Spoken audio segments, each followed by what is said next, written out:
we finally found out what happened to James Fox, who has been radio silent these last few weeks. So let's talk about that and a whole bunch of other juicy stuff today. It's a big UFO news day, so it's time for another UFO news roundup. So get in here. This is Jack with Cosmic Road. I talk about UFOs and the paranormal. Please hit like and subscribe and let me know what you think in the comments below. Oh, and yeah, by the way, for those of you commenting on my voice and the sickness that I've been having, yeah, it is clearing up, guys. All I needed was to go to the doctor. So if you are feeling sick, consider going to the doctor. That's not medical advice. But also in other news, David Grush's skiff is supposed to be today. So, fingers crossed. We'll see if that happens. My eyes are glued to the social media. So we'll find out. Okay, so here's what's going on with James. James says, and if you don't know what we're talking about, a few weeks ago, he came out with this video saying dire things were afoot in his neck of the woods, in his world. And it was pretty bad. It was pretty bad. But he didn't give us any details on what he meant by it. But some people were messing with him and, affecting him seriously, and he wouldn't give any details. So here he is, finally giving us some clarification on what he meant. He says, if you can imagine one's trade, whether it's building houses, making documentaries, or other types of art, being acquired by a third party, this third party takes all your revenue, every penny, and then to add insult to injury, keeps all your work for themselves. And despite this blatant violation, you're nearly powerless to stop it. And if you talk about it publicly, you'll get sued for defamation. This is a scenario I can relate to more than I'd like to admit. Now, it's interesting that he's using the words, if you can imagine. He's using a hypothetical here, likely to talk about what's really going on with him. And so that really sucks if that's what's happening. And where does he go from there, right? If they're keeping all his work for themselves, can he get the rights to that work back? How is that going to impact, his future movies? Does he have a movie contract with them and they're going to continue doing this? It's unclear exactly what's going on. What are the details? Did he just have a really bad agent that got him to sign a really bad contract? Did they take advantage of him in some way? Again, we don't have a lot of details. He does leave this one cryptic comment at the end here. There's a gentleman I met in Vegas a few weeks ago who looks after his disabled wife. If you're out there, please find me. We need to talk. Now, this could just be about his next documentary. Maybe it's a interesting UFO case, and he's going to make a doc about it. But he does put it in the same tweet as talking about his current, business problems. So I have to wonder if that's related. So let me know what you think that could be about. He does have this other comment, which is a reply, but he says, I feel your pain. In my case, it's all my films, directly or indirectly. Yo-Yo Ma and Brian Wilson films on roster, stiff by public company. So all his films, directly or indirectly, are being affected by this problem that he is currently having. And we don't really have any details on it. I haven't seen any further information on it. But if you have, let me know. Meanwhile, on Sunday World, Colm Kelleher has some intriguing comments. And I'll let you read the full article at your leisure.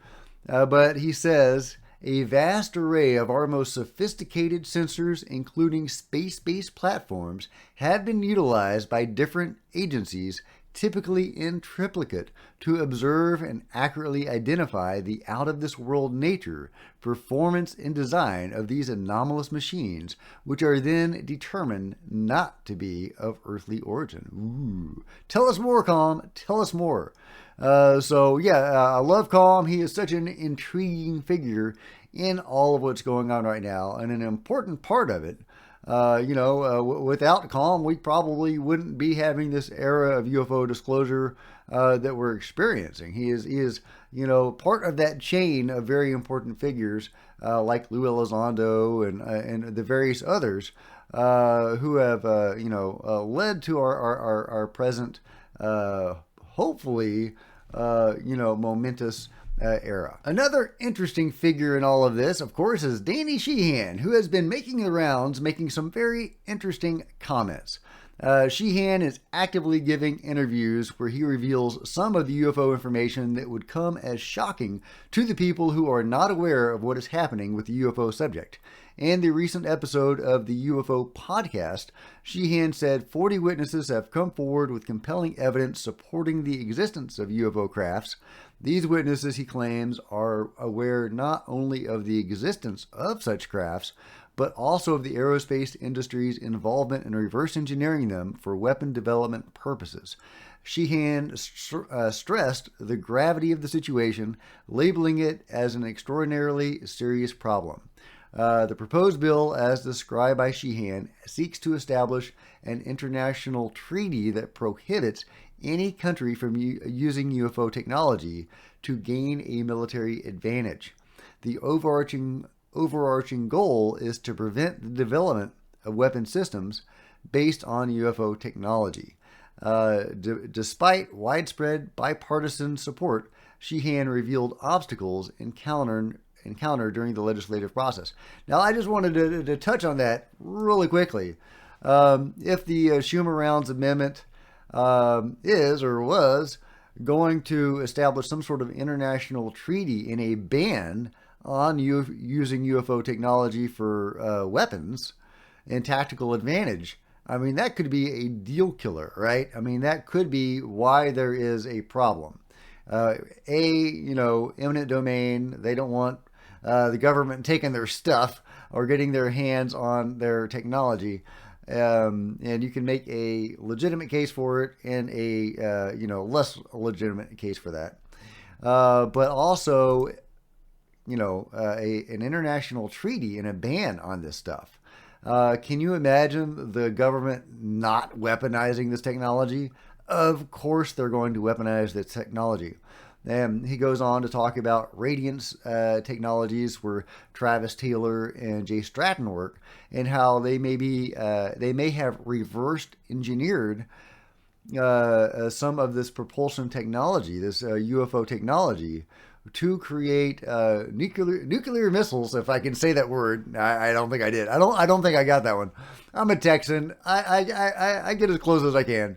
But they, according to Danny, they have reverse engineered this stuff so that they, or maybe they're getting close to the point where it's done. I'm not entirely sure if it's actually achieved yet, but where they're trying to deliver a nuclear payload to our enemies, Russia and China, in 2 minutes.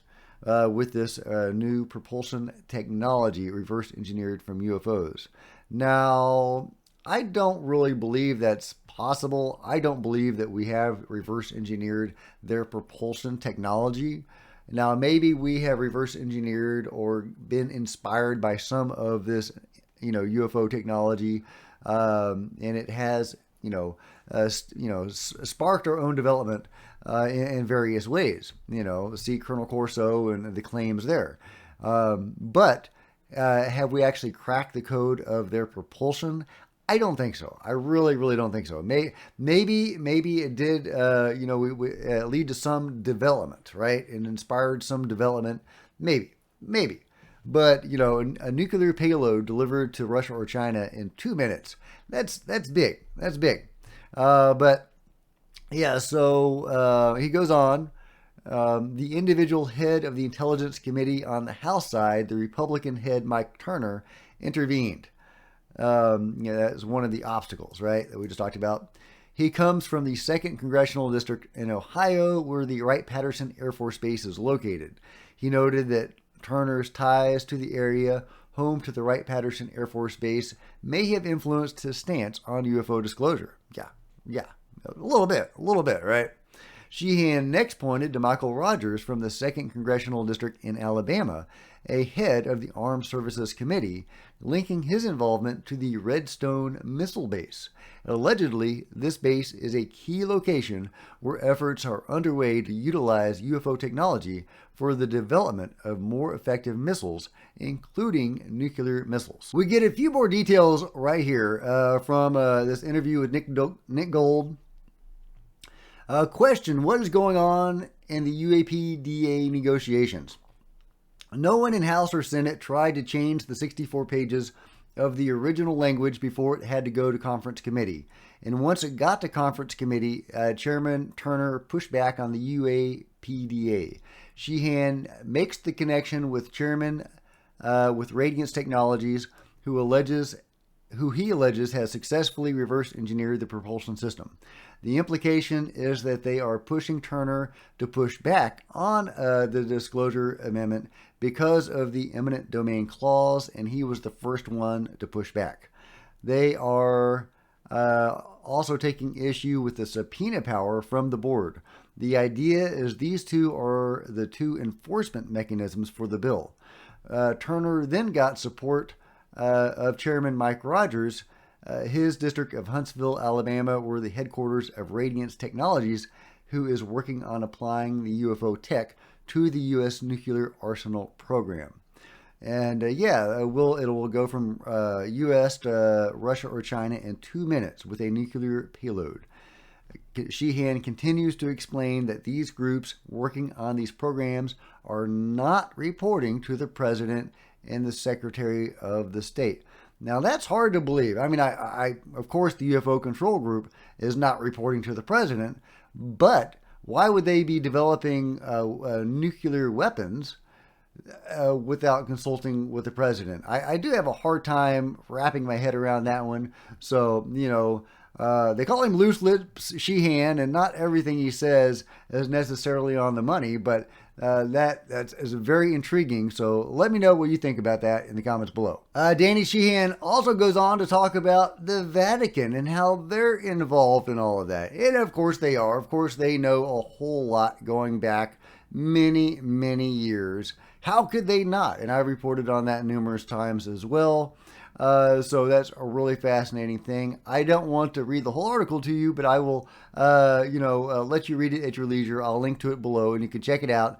I did want to go over one additional thing from the interview with Nick Gold and others, where Danny says, let's see there, as reported by Logan, mind-blowing revelation from a Blue Book insider on his deathbed to Danny Sheehan. We've got details on 7 distinct alien species. They even interrogated one at S4 that told them they're part of a coordinated group effort that's monitoring life across our galaxy. They're united by a cosmic entity we refer to as God, but they're unlike anything we can imagine. I think it means God is unlike anything we can imagine. So very intriguing. And, I love the reference to the spiritual and also to S4. There definitely seems to have been beings there and at Area 51 in general. I'm pretty sure that Bob Lazar encountered some beings and that those memories were wiped from his mind. That seems to be where the evidence goes with Bob and why he was made to drink that weird pine-scented drink and forced to submit to hypnosis. But either way, that's a different story. But yeah, really, really fascinating interview with Danny. I would love to learn more about all of these different subjects. In other news, a great episode of Weaponized with George Knapp and Jeremy Corbell. Most of the episode is about Philip J. Corso, and I've talked a lot about him, and including my own evolution on the understanding of the Philip J. Corso material, and how the book The Day After Roswell was really written by the ghostwriter who sensationalized a lot of stuff, but the core elements of the story seem to be true. And they shared some clips from an interview or a couple of interviews with Colonel Corso. But after those clips, they had a discussion, and one really interesting item jumped out at me. And, I've heard it before, but the idea that the U.S. was working with Russia on UFO technology, and that they were working separately, but they were coordinating with each other up until a certain point where Bob Lazar said there was some sort of falling out, and they stopped working together. Well, that is really interesting because I've been thinking, about the Lance Corporal Jonathan Wigand case in Peru that I talk a lot about, and a great case. I think a very solid case. And he saw the Chinese working alongside the U.S. With various other nations. It was a multinational effort. And this was in the 90s, before China has reached its present level of technology. And I was there 20 years ago. Everybody was riding bicycles. Now everybody's got cars. It's a totally transformed country. Totally transformed country. But yeah, they were working with the U.S. on UFO crash retrievals, I guess, and reverse engineering. Whatever they were doing, whatever the UFO control group is doing, it was a multinational effort. What does that imply? If we were working with Russia, we're working with China on UFOs. What other countries are we working with? What does that imply about the nature of government and, the construct of reality that we live in? It's fascinating to consider, a little disturbing. Are we only working with them on UFOs? Because Jeremy Corbell also talks in this interview or this episode about how the U.S. scientists were also working with the Russians on cold fusion. So, if all that stuff can be weaponized, right? So we're working with our enemies on technology that can be weaponized. And, how does that go with the idea of the UFO Disclosure Act putting a ban on weaponizing UFO technology? There's a lot to wrap your head around there. I don't pretend to understand it, but if you do, let me know in the comments below. There's also this other great clip from Weaponized, and I'm going to play it. There's been a handful of more people that have submitted their statements and their testimony to the intelligence community inspector general, and that has been officially done. They have officially made those. Now, is that going to seep out into the public? Are we going to have that as a public conversation? They're doing an investigation right now. The ICIG is doing an investigation on the claims from these people who, by the way, we've talked with. They have firsthand direct knowledge when it comes to working on these programs. That's what everybody wants to hear. They want to have somebody stand up there in front of Congress, and there will be more hearings come hell or high water. There will be. There's some pit bulls in Congress for us. So here's the deal. Are we going to see somebody sitting there, and saying, I worked on an alien spacecraft? People that are not in the public eye, people that nobody knows their name. Are we going to see that? I think we are. Well, I hope so. And we know people who are willing to do that. Right. But they're having second thoughts right now because of some of the statements that have been made by our leaders. Dr. Sean Kirkpatrick saying, I've seen no credible evidence of ET technology or anything beyond the laws of physics. We know what kind of testimony he's received. We know he's got some very specific information about places, exact buildings where this stuff is stashed. Has he gone there to look for it? Because I don't get the feeling that he has. And I know... I don't think he has either. And I wanted to play this clip to highlight the importance of the new director of AARO. If we get another Sean Kirkpatrick clone, another lovely director of AARO, whistleblowers are going to be afraid to come forward. They're going to see that the fix is in, the cover-up is in, and they're not going to make any progress through that route. And we need a actual real director of AARO that is for disclosure, somebody like Carl Nell, that can really push this forward and encourage UFO whistleblowers to actually, come forward with their stories and hopefully to release as much evidence from those, those testimonies as possible. But unfortunately, it looks like the lovely Dr. Sean Kirkpatrick was all too successful in his mission to suppress this information, and he has discouraged whistleblowers from stepping forward, because George Knapp says there are whistleblowers waiting to testify to Congress, but they need to see that their testimony will be taken seriously, and right now it is not. So let's keep our eyes on the new director and keep our fingers crossed. Last but not least, Jack Sarfati is trying to educate Ross Coulthart. I just wanted to let you know, Jack Sarfati, I can never say his name right. It says, Ross Coulthart, you are very naive and uninformed about the elementary physics explaining everything you report. It would be best if you talk to me to set you straight. So should David Grush. It is both nuts and bolts and artificial super intelligence.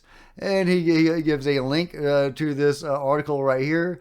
Is the brain analogous to a quantum measuring apparatus? And he gives other links to, he says, no, it's not electromagnetic propulsion. Okay, all right. Little gray men are real hybrid AI. I am listening to you on Cuomo. He's listening and he just can't stand it because Ross is saying poor physics. He's not explaining physics right, and Jack just can't handle it. He says, where you mentioned me 24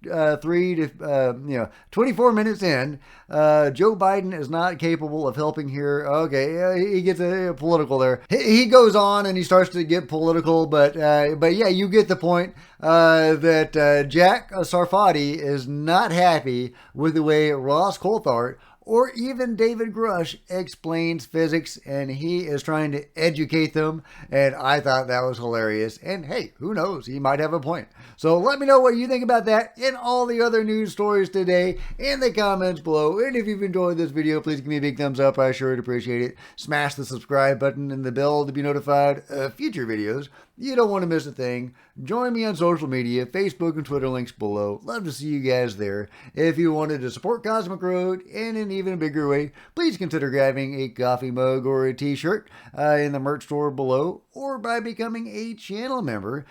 See the first link in the description. Channel members are rock stars, and I really appreciate you guys' support.